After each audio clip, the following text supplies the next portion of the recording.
Hi guys! Welcome back to another video tutorial. For today's video is how to use Excel for data analysis.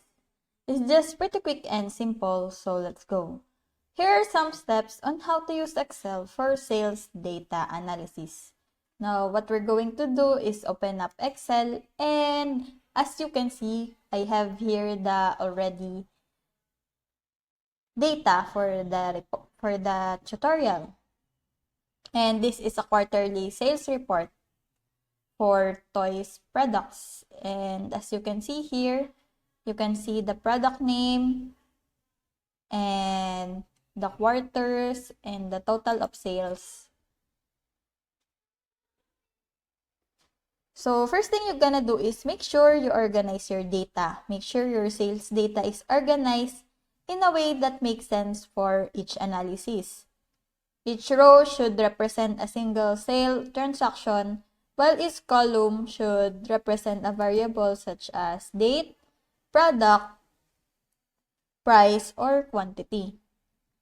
You can also use pivot table. Pivot table are powerful tools for analyzing data sales.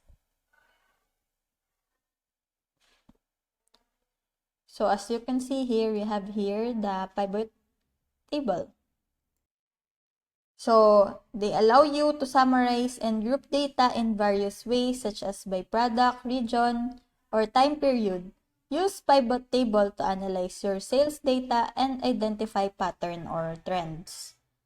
You can use charts and graph. Excel has a variety of charts and graph that can help you visualize your sales data.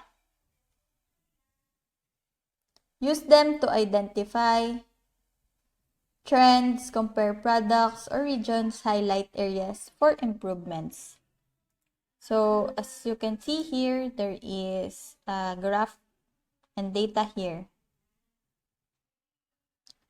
You can calculate key metrics. Use Excel's built-in function to calculate important sales metrics such as total sales, average sales per transactions, or sales by region. This will give you a better understanding of your sales performance and help you identify areas for improvement. You can use conditional formatting. Conditional formatting can help you highlight important data in your sales analysis.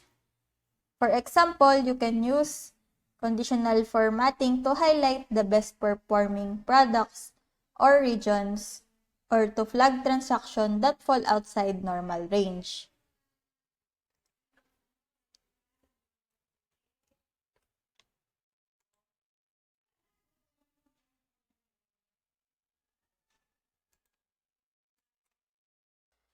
So these are just a few tips for Excel for sales data analysis.